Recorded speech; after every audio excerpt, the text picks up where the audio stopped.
there. Welcome to the M.A. Polsey Consulting YouTube channel. I'm Jeffrey Isherwood, Senior Cybersecurity Consultant here at M.A. Polsey Consulting. And as my Director of Marketing here, Katrina Dibble likes to call me Cyber-ish. Love it. Thank you. Yes. So we've been talking a lot about compliance. That's been the focus of this month's webinars. Yes. We're talking about compliance. What is compliance? Who needs to be compliant? Yes. Why do they need to be compliant? Yes, right? Your long list of acronyms that we have. Oh, tons of acronyms. Yeah. New York State Shield Act is a big one. Oh yeah, the Stop Hacks and Improve Electronic Data Security Act. Yeah. Yeah. Or the New York State Education Law Section 2D or yes. Ed Law 2D, right? Yeah, I love it. So and we have HIPAA, right? We have GDPR, we have Sarbanes-Oxley, and my personal favorite one I spent a lot of time working on the NIST CSF. Also the National Institute of Standards and Technology Cybersecurity Framework. Okay? Nice. There you go. Right. That's good. Is your organization compliant? And do you even know? Here's a big question. Does your organization even know which of these regulations they need to be compliant with? I don't know. Yeah. I mean, so there's a big one out there, PCI, right? Yeah, that's a PCI. credit card, right? Payment credit card information. Yeah, very good. Yeah. Very good. Do we have to be compliant with PCI here at M.A. Polsey? Do you know? I would say yes. Why is that? Well, because we get payments from vendors and things like that, right? They don't pay us with credit cards though. Oh. Okay. Well. And so because they're not using a payment card, no, we don't have to be. Oh, okay. That's one we don't have to worry about.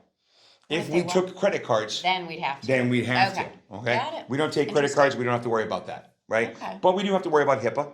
Yes. We do have to worry about the New York State Shield Act. We're not an educational institution, so no Ed Law 2D. Okay. And we're not a finance institution, so the New York State DFS, it's the New York Codes, Rules, and Regulations, Part 500 of Title 23, also known as NYCRR 500. Yeah. Very nice.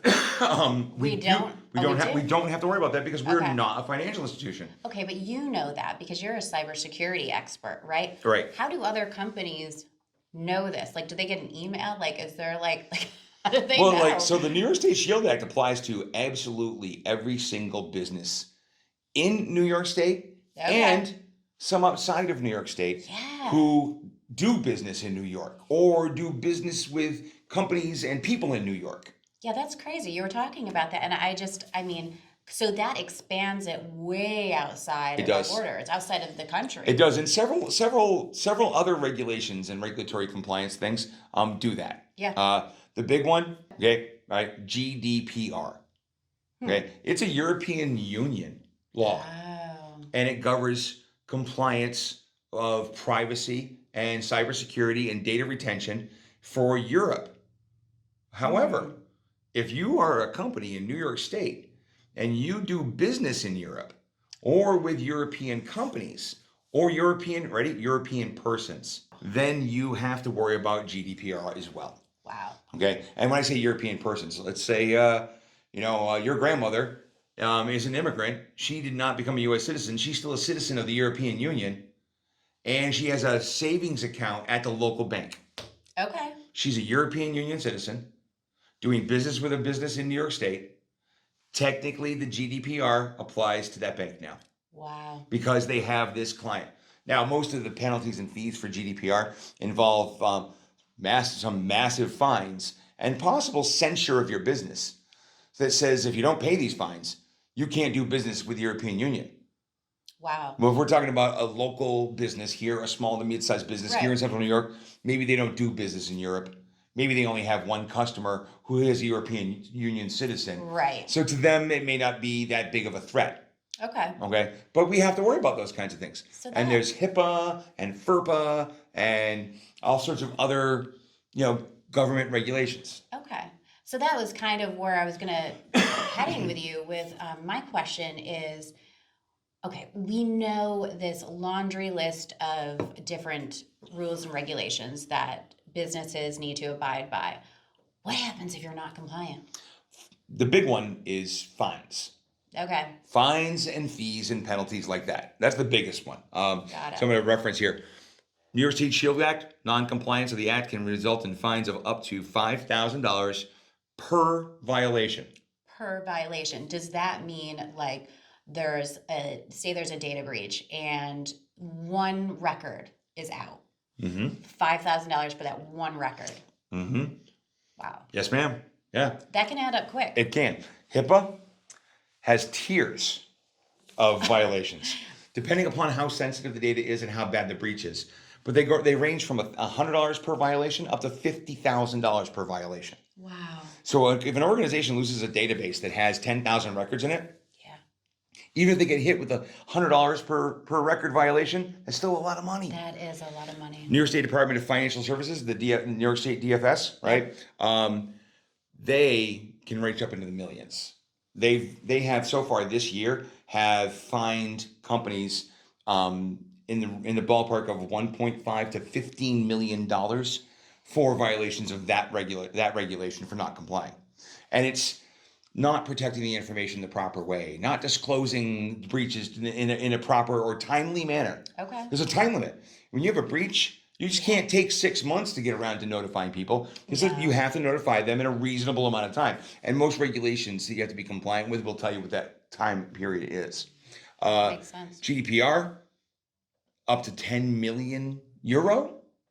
Because Europe, they're going to find you in euros, they're going to find you in dollars, right? Right. Or 2% of the firm's worldwide annual revenue from the preceding year. So they leveled some fines against Google that were in the triple-digit millions.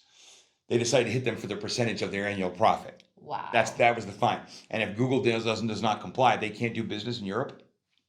Right? So if you're a local business and you're actually doing business with European entities, can you afford I know that kind of a fine? Ed Law 2D, $5,000 flat fine, or $10 per record. So if you're a school and you lose a database that has lots of personal information about teachers, other staff, students, $10 a record can be the fine for that one. And it goes on and on from there.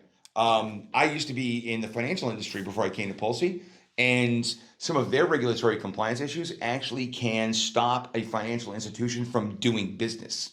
Wow. So they can say, I know you want to buy that small bank over there, but you can't because you're not compliant.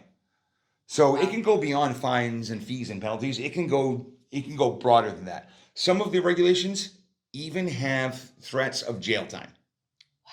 So it's a really big deal. It is a big deal, and every business out there should ask themselves, can we afford not to be compliant? Exactly. I know it is costly to have like the security assessments, the risk assessments, all of those things, somebody on staff to outsource things.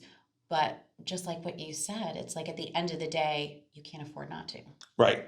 One of the problems I've always noticed in the security industry, I've been doing this for 30 years, okay, is that when we do our job and we do it well, okay, people don't realize it. Yeah. Okay. Yep. You put up 5 new firewalls. You made sure we're compliant with these 10 regulations. You did the security awareness training program, and we didn't get hacked into. Yeah. So why did we spend all that money? We didn't get hacked into. Well, one of the reasons why you didn't get hacked into is because we spent all that money and we did all that due diligence. Absolutely. Right. We made sure we were compliant with the regulations. We put in the effort up front. Yes. And because protected that business. Putting in the money and the effort up front is an investment in the longevity of your company or your organization. Making sure that you're compliant with these regulations, that you've done the security assessments and the risk assessments. And even though I say the pen test should be at the end, yes, even the pen tests, right? You've done everything you need to do, and that's how your company survives, right? We do preventative maintenance on our cars. Yes. We do it on our houses. Our healthcare insurance companies nowadays want us to do it on ourselves. Yeah. Right? They'll give you a break on your premiums if you go to the gym, right? Yes. We do all this preventative maintenance. Think of compliance. There's a reason that we do that, right? Right. Yeah. Think of compliance as preventative maintenance, not a cost. Think of it as preventative maintenance. You're trying to prevent getting hit with that $10 million fine or getting hit with that data breach that causes all your customers to leave your company. Yeah. That's what you're doing. Preventive maintenance is what I would call compliance. Awesome. Well, thank you, Ish. No, you're welcome. You're welcome. If you like our videos and you want to be notified when new videos come out, please click the like and subscribe button below. And if you have any compliance issues that you'd like us to cover in our upcoming webinar, please leave it in the comments below. Or if you have questions, Questions put them in the too. comments below. We'll be doing a webinar, about a 30-minute webinar on compliance at the end of the month, and we'll be glad to try and address all of your topics. Absolutely. And since we're talking about the end of the month, have happy holidays, folks. Yes, happy holidays.